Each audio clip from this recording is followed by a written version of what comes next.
Doctor Yunus সাহেবকে নিয়ে, তার সম্মান নিয়ে। আসলে দেখেন প্রিয় ভাইয়েরা, এখানে আওয়ামী লীগের লোক থাকতে পারেন, বিএনপির লোকও থাকতে পারেন, জামাতের লোকও থাকতে পারেন। অতএব আমি আমার কোনো কথা কোনো দলকে স্পেসিফিকলি আঘাত করে বলতে চাই না। আমরা সবাই ভাই ভাই, আমরা সবাই এক ভাই, ঠিক কিনা বলেন?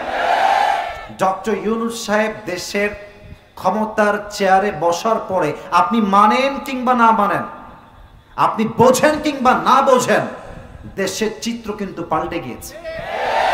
আচ্ছা এক্সাম্পল দিই, ধৈর্য কাকে বলে একটু বোঝার ট্রাই করেন। 5 আগস্টের সকালবেলা, আপনারা রাগটা করছেন না তো? আর একটু জোরে, রাগটা করছেন না তো? আপনাদের মনে আছে কিনা, বাট আমার স্পষ্ট মনে আছে 5 আগস্টের সকালবেলা দেশে একটা আতঙ্ক বিরাজ করছে। হোয়াটস গোয়িং টু হ্যাপেন, কি হতে পারে, কি হতে পারে। হঠাৎ করে নিউজ চলে আসলো আমাদের জান্নাতি আপা বাংলাদেশে আর নেই, তো উনি চলে গেছেন ভারতে। এটা নিউজে আসলো, বাট এটা আমাদের বিশ্বাসের বাইরে ছিল। এখানে প্রমাণ কি পেলেন? যদি আপনি ধৈর্যের সঙ্গে সামনে এগিয়ে যান, বাতিল মাঠ ছাড়তে বাধ্য হয়ে যাবে। এবার দেখেন 2 নাম্বার কথা, আমি এক্সাম্পলটা জাস্ট মিলাবার ট্রাই করছি, just to make you realize what is the meaning of সবর। আমি আপনাকে বোঝাতে চাই ধৈর্য কাকে বলে। দেখেন, দেশকে আমরা সেকেন্ড টাইম স্বাধীন করলাম বুকের তাজা রক্ত দিয়ে। যখন ইউনূস সাহেব ক্ষমতার চেয়ারে বসলেন প্রধান উপদেষ্টা হিসেবে, বিভিন্ন দল মাথা চাড়া দিয়ে উঠল, আমাদের দাবি মানতে হবে, মানতে হবে, রাজপথ ছাড়ি নাই, ছাড়বো না, সবার দাবি মানতেই হবে। এখন ভাবেন যদি ডক্টর ইউনূস সেই মুহূর্তে বলতেন এত দাবি, এত চাপ, এত pressure, I can take it any more, এটা আমি আর নিতে পারছি না, I am going to resign, এই ক্ষমতার চেয়ার আমি আজ থেকে ছেড়ে দিলাম, যদি এটা তিনি বলে ফেলতেন, দেখতেন পথ থেকে, কোনার থেকে, গ্রাম থেকে আবার সেই দলের লোক মাথা চাড়া দিয়ে উঠে যেত। কিন্তু উনি still, he is in his own place, উনি তার নিজের জায়গায় অবিচল ছিলেন, আজও তিনি অবিচল আছেন। অতএব আজকে এই মিডিয়ার মাধ্যমে বগুড়ার এই জমিন থেকে আমরা স্পষ্ট ভাষায় বলছি, আপনি আগামী 5 বছর ক্ষমতায় থেকে দেশটাকে পরিবর্তন করেন, আপনি যতক্ষণ পর্যন্ত সংস্কার না করবেন, এই দেশের মানুষ হয়ে আমরা বলছি, আমরা ভোট চাই না, নির্বাচন আমরা চাই না। আগে এই জাতিকে সংস্কার করতে হবে, তারপরে সুষ্ঠু ইনসাফ ভিত্তিক ভোট বাংলার মধ্যে কায়েম করতে হবে। অতএব যদি ধৈর্য না থাকতো, আজকে এই বাংলাদেশ আবার ধ্বংসের মুখে চলে যেত, ঠিক কিনা বলেন? তো ধৈর্য হচ্ছে এমন একটা হাতিয়ার যা কখনো ব্যর্থ হয় না। এবার আসুন আমরা কোরআনে চলে যাই। বিবাহিত ভাইরা, বিবাহিত ভাইরা একটু গলা ঠিক করার জন্য কাশি দেন। মাশাআল্লাহ, আপনাদের গায়ের জোর আজকে ভালো আছে, মাশাআল্লাহ। সিঙ্গেল ভাইরা কিপ কোয়াইট, তোমাদের চান্স এবার নয়, তোমাদের চান্সটা is coming, is coming. Single ভাইরা চুপ থাকবেন, বিবাহিত ভাইরা লেটস মেক নয়েজ, আপনারা তাকবীর দিবেন। সিঙ্গেল ভাইরা চুপচাপ, বিবাহিত ভাইরা গেট রেডি। বিবাহিত ভাইরা লিল্লাহি তাকবীর। আপনারা নাম্বার পেয়েছেন 75। আচ্ছা, now it's time for the single people. এবার সিঙ্গেলের পালা, এটা কাশি দাও। আমার বামে স্যাররা আছেন, আমার প্রিয় সিনিয়র, আমার প্রিয় ভাই গোলাম রাব্বানি হুজুর ডান দিকে আছে। আমি বেইনসাফি করতে পারবো না আজকে, দেখা যাক কারা জিতে। It's time for the single people. Single ভাইরা তাকবীর দিবেন, বিবাহিত ভাইরা পিন পতন নীরবতা চাই, জাস্ট সিঙ্গেলরা তাকবীর দিবে। লিল্লাহি তাকবীর।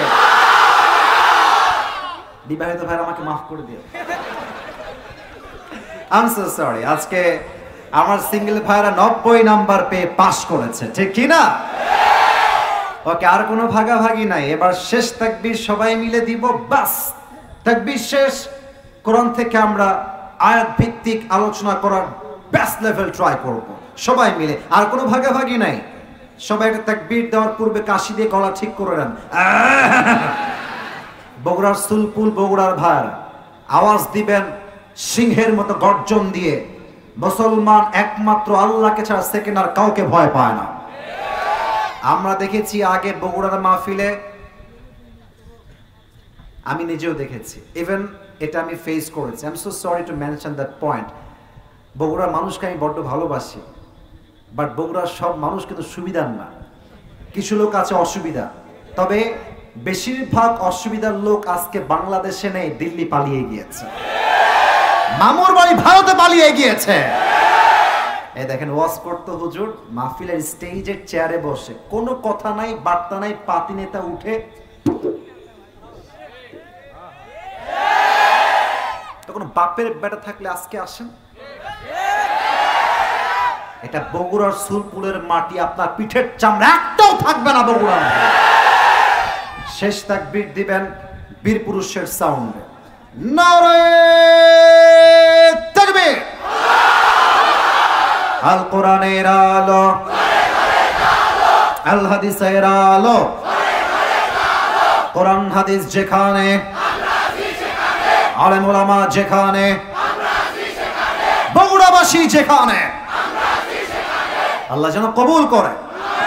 আরো জোরে। আজকে আমরা জাস্ট একটা শব্দের তাফসীর শুনবো। বগুড়ার ভাইরা কয় শব্দের তাফসীর? আওয়াজটা একটু কমে গেল। কয় শব্দের তাফসীর? ওয়ার্ডটা আমি প্রথমে উচ্চারণ করব, and then you have to repeat after me. আমি বলবো and then আপনারা বলবেন। শব্দটা হচ্ছে সবর।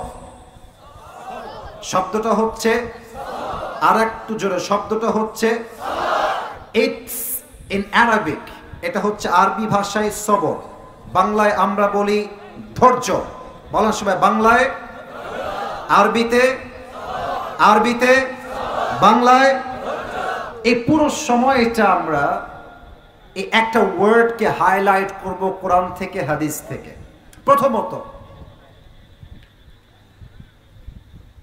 ধৈর্যকে আল্লাহ তাআলা এমন এক যন্ত্র বানিয়েছেন যা কখনো ব্যর্থ হয় না। এই সবরকে আল্লাহ তাআলা এমন একটা তীর বানিয়েছেন যা কখনো লক্ষ্যভ্রষ্ট হয় না। এই সবরকে আল্লাহ তাআলা এমন একটা বিজয়ী সৈনিক বানিয়েছেন যা কখনো পরাজিত হয় না। এই সবরকে আল্লাহ তাআলা এমন এক দুর্গ বানিয়েছেন যা কখনো ধ্বংস হয় না। আমার বিশ্বাস, যার মাঝে ধৈর্য আছে পুরো পৃথিবী তার বিপক্ষে অবস্থান করতে পারে, বাট তার বিজয় কখনো রুখে দেওয়ার সাধ্য কারো কাছে নয়। ঠিক কিনা বলেন? আমার প্রিয় হুজুরের কিছু কথা আমি আপনাদের বিশ্ব রোড থেকে নামার সময় শুনছিলাম, জাস্ট কানে আসছে যা, যতটুকু আমার মনে পড়ছে, as much as I can remember, উনি বলছিলেন আল্লাহ তাআলা কি বলছেন। ফার্স্ট অফ অল আমি একটা আয়াত তেলাওয়াত করেছি 2 নাম্বার পারার থেকে। বগুড়ার ভাইরা, আমি কিন্তু আলোচনা গভীরে যাব, but you have to answer me very loudly, যাতে করে আমি তাফসীরটা করতে কমফোর্টেবল ফিল করি, একটু উচ্ছ্বাস ফিল করি। বলেন তো সবাই, কয় নাম্বার পারা? আওয়াজটা 80% আসছে, 20% আসে না। কয় নাম্বার পারা? আর একটা মিল দেখেন, 2 নাম্বার পারা, 2 নাম্বার পৃষ্ঠা। আচ্ছা বলেন, পারা নাম্বার, পৃষ্ঠা নাম্বার সেম সেম। আল্লাহ তাআলা কি বলছে খুব খেয়াল করেন। আল্লাহ রাব্বুল আলামিন বলছেন, ইয়া আইয়ুহাল্লাযীনা আমানু ইসতাঈনু বিস-সাবরি ওয়াস-সালাত ইন্নাল্লাহা মা'আস-সাবিরিন। আল্লাহ বলছেন, বান্দা তুমি যদি আমার সাহায্য পেতে চাও, 2টা জিনিস এক করে আমি আল্লাহর কাছে সাহায্য চাও। 1 নাম্বার হলো নামাজ, 2 নাম্বার হলো ধৈর্য। যেই বান্দা ধৈর্যের সাথে নামাজের সাথে সাহায্য চায়, তাকে গায়েবীভাবে সাহায্যের হাত বাড়িয়ে দেয় একজন। বলেন সবাই, তিনি কে? ইন্নাল্লাহা মা'আস-সাবিরিন, Allah is with the people those who are patient. যারাই ধৈর্যশীল তাদের বন্ধু হবে একজন, তিনি কে? নাম্বার 1 আয়াত। 2 নাম্বার, ইয়া আইয়ুহাল্লাযীনা আমানু ইসবিরু ওয়া সাবিরু ওয়া রাবিতু ওয়াত্তাকুল্লাহা লাআল্লাকুম তুফলিহুন। আল্লাহু আকবার। হে বিশ্বাসী বান্দারা, ধৈর্যশীল হও, ধৈর্য অটল থাকো এবং মাথায় রেখো যে ধৈর্যশীল হবে তাকে দুনিয়া এবং আখিরাত উভয় জগতে সফলতার মুখ দেখাবে একজন, তিনি কে? এবার আসুন ধৈর্যের বেনিফিট জেনে নেই, তারপরে আমরা হাদিস ভিত্তিক ঘটনায় ঢুকে যাব। ধৈর্য ধরলে লাভ কি হয় জানতে চান? চাই বলেছে মাত্র 3 জন, তাও মুরব্বীরা, যুবকরা বলে নাই। ধৈর্য ধারণ করে লাভ কি হবে আমরা জানতে চাই নাকি চাই না? ইন্নামা ইউফাসাবিরুনা আজরাহুম বিগাইরি হিসাব। যারা ধৈর্যশীল বান্দা হবে আল্লাহ তাদেরকে বিনা হিসাবে জান্নাত দিবেন। এবার আমি এক্সাম্পল দিব হাদিস থেকে, কোরআন থেকে। আমি প্রশ্ন করতে চাই, ইট ডাজন্ট মিন যে আমি বগুড়ার মানুষকে বাধাতে চাই। প্রশ্ন করতে চাই মানে আমি আপনাদের নলেজটাও চেক করতে চাই, পাশাপাশি সবাইকে অ্যাক্টিভ করতে চাই। তবে আশা রাখবো আপনারা কেউ না বুঝে উত্তর দিবেন না, একটু বুঝে শুনে সময় নেন, 2 সেকেন্ড যাক, 3 সেকেন্ড যাক, তারপরে উত্তর দেন। But you have to answer me in a right way, ভুল যেন না হয়। প্রথম প্রশ্ন, একজন নবী যিনি কোথাও আসছে 12 বছর, এই বামের ভাইরা কি সমস্যা, এদিক তাকাও তো, ওদিক তাকাও তো, একটা টু শব্দ নাই। ঠিক মাছের বাজার, তোমাদের পায়ে হাত রাখলাম, যাও, মাফ করো আমাকে আল্লাহর ওয়াস্তে। একটা শব্দের ব্যাখ্যা করা এত সহজ নয় যেটা তোমার সহজ মনে করছো। আমার ব্রেইনটা ক্লিয়ার থাকতে হবে, then I will able to give my speech, otherwise it's not possible. একটু পরিবেশ লাগবে, আওয়াজ করলে মাথা নষ্ট হয়ে যাবে। হুজুর কথা বললে কি আওয়াজ করা যায়? যায় না। জিজ্ঞেস করুন আপনি ভাইকে। মাফ চাচ্ছি, আমি ধমক দেওয়ার জন্য আসিনি। আপনারা আমার ভালোবাসা, আপনারা আমার কলিজার মানুষ, আর আশা রাখবো আমরা আপনাদের কলিজার মানুষ। কথা ঠিক আছে কিনা বলে? কোথাও আসছে 12 বছর, কোথাও আসছে 16 বছর, কোথাও আসছে 18 বছর যাবৎ তিনি অসুস্থ ছিলেন। বলেন তো সেই নবীর নাম কি ছিল? মাশাআল্লাহ, আপনি right answer. First of all তিনি দিয়েছেন। আপনারা বলেন নবীর নাম কি ছিল? আচ্ছা, গত এই যে আপনাদের সোমবার, অর্থাৎ প্রায় আজ থেকে 10 দিন আগের যে সোমবারটা গেল, এই সোমবারে কিসের দিন ছিল কে বলতে পারে? আরে মাশাআল্লাহ, কিসের দিন? ঈদের দিন।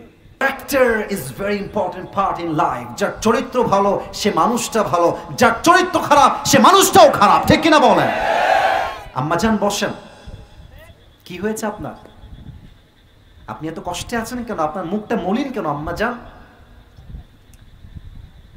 ফাতেমা বাবার কথা শুনে আর চোখের পানি ধরে রাখতে পারে নাই, 2 চোখ দিয়ে অঝরে পানি ঝরছে। ডাক দিয়ে বলছে, আব্বাজান কি বলবো কষ্টের কথায়, 3 দিন যাবৎ বাসায় চাল নাই, ডাল নাই, ভাত নাই, কিছু নাই। আলীও ক্ষুধার্ত, আমিও ক্ষুধার্ত, কলিজার টুকরা 2 জন সন্তান হাসান হোসাইন তারাও ক্ষুধার্ত। আব্বাজান আতিনি শাইআন, আমাকে খাবার দেন। মুরব্বী না যুবক? এইটা মুরব্বী, যাক, লেট হিম গো, যাক। মুরব্বী মানুষ যে 1 ঘন্টা বসে আছে এটাই বড় পরিচয়। আসলে বগুড়ার মানুষ এত বেশি কোরআনকে ভালোবাসে, বিশ্বাস করেন এখন তো বাজে রাত 12টা, আমার মনে হয় ভোর রাত পর্যন্ত যদি ওয়াজ হয়, প্রত্যেকটা যুবক মুরব্বী ওয়াজ শুনে দোয়া করে ফজরের নামাজটা জামাতে পড়ে বাসায় গিয়ে ঘুমিয়ে যাবে। This is the people of Bogura, এটাই বগুড়ার মানুষ। তো 1-2 জন ওয়াশরুমে যাওয়ার জন্য উঠতে পারে, that's not a big deal. But আমার বিশ্বাস, আমি আসিফ হুজুর যতক্ষণ পর্যন্ত দোয়া না করব, একটা যুবক, একটা মুরব্বী এই মাঠ ছাড়তে পারবে না, ঠিক কিনা বলে? তো বলছে খাবার দরকার। আচ্ছা, এবার নবীজি ভাবছেন এই তো আমার মেয়ের ধৈর্যের পরীক্ষা নেওয়া লাগবে, কেমন তার ধৈর্য। আচ্ছা মা, নো প্রবলেম, নো প্রবলেম, তোমাকে আমি খাবার দিতে প্রস্তুত আছি। বাট আম্মা জান, তোমাকে আমি 2টা শর্ত দিব। এক হচ্ছে 5টা বকরি, আর এক হচ্ছে 5 শব্দের দোয়া। Which option you wanna select? তুমি কোনটা নিতে চাও আমাকে বলো। ফাতেমা বুঝে গিয়েছে আমার আব্বা আমার ধৈর্যের পরীক্ষা নিচ্ছে। 3 দিন যাবত না খাওয়া, কিন্তু বলছে আব্বাজান আপনি যদি আমাকে 5 শব্দের দোয়া শিখায় দেন, আমার খাবারের প্রয়োজন নেই, 5টা শব্দের দোয়া শিখলেই আমি ফাতেমা খুশি হয়ে যাব। সুবহানাল্লাহ পড়বেন না? সবাইকে শিখাই দিয়ে যায়, যদিও বা এখানেই মুখস্থ করা সম্ভব নয়, but media is here, camera record হচ্ছে, আগামীকাল আপলোড হয়ে যাবে। এই 5 শব্দের দোয়া সবাই মুখস্থ করবেন, জাস্ট রিপিট আফটার মি। আমি বলবো, আশা রাখবো বগুড়ার সন্তান বীর পুরুষের সাউন্ডে আমাকে দোয়াগুলো শোনাবে। বলেন সবাই, ইয়া আউয়ালাল আউয়ালিন। আমার ভাই এত বড় একজন আলোচক হয়ে ভাই আমার সঙ্গে দোয়া পাঠ করতেছে, এটাই হচ্ছে আন্তরিকতা, এটাই হচ্ছে একে অপরের প্রতি শ্রদ্ধা, ভালোবাসা। আমার মনে হয় যদি আলোচকদের মাঝে, আলেমদের মাঝে ভালোবাসা তৈরি হয়ে যায়, ঐক্যতা তৈরি হয়ে যায়, আমার বিশ্বাস আগামী বাংলাদেশ হবে ইসলামের বাংলাদেশ। বগুড়ার ভাইরা বলেন সবাই, ইয়া আউয়ালাল আউয়ালিন, ইয়া আখিরাল আখিরিন, ইয়া দাল কুওয়াতিল মাতিন। শেষ শব্দের 2টা দোয়া খুবই সহজ, so you have to answer me very loudly, আস্তে নয় জোরে বলবেন। সবাই বলেন, ইয়া রাহিমাল মাসাকিন। শেষ শব্দের দোয়া আরো বেশি সহজ, বলেন সবাই, ইয়া আরহামার রাহিমিন। আল্লাহর হাবিব বলেন, এই 5 শব্দের দোয়া অভাবে যেই বান্দা পাঠ করবে, বাসায় চাল নাই, ডাল নাই, ব্যবসায় বরকত নাই, পকেট ফাঁকা, বাড়ির ব্যাংক ব্যালেন্স ফাঁকা, কোথাও কিছু নাই, অভাব আর অভাব, চাকরি নাই, ব্যবসা নাই, কিছুই নাই।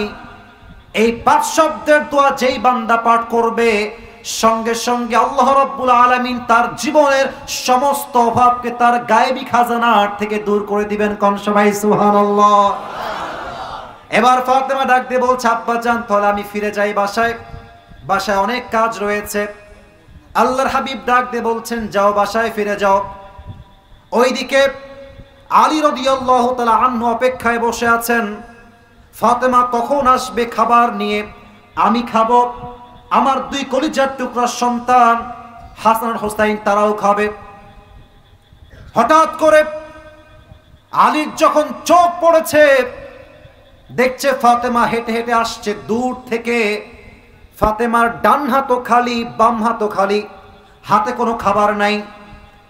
আলী রাদিয়াল্লাহু তাআলা আনহু দূর থেকে বলছে, ইয়া ফাতেমা আইনা তুআম, আইনা তুআম, আইনা তুআম। ও ফাতেমা, খাবার কোথায়? আমিও ক্ষুধার্ত, হাসান ক্ষুধার্ত, হোসাইনও ক্ষুধার্ত, খাবার কোথায়? তোমার হাত তো খালি। ফাতেমা ডাক দিয়ে বলছে, আমার হাত খালি না, আমার হাত ভর্তি আছে। কেমনে? ফাতেমা ডাক দিয়ে বলছে, আলী যাহাবতু লিদ দুনিয়া ওয়া জিতু বিল আখিরাহ।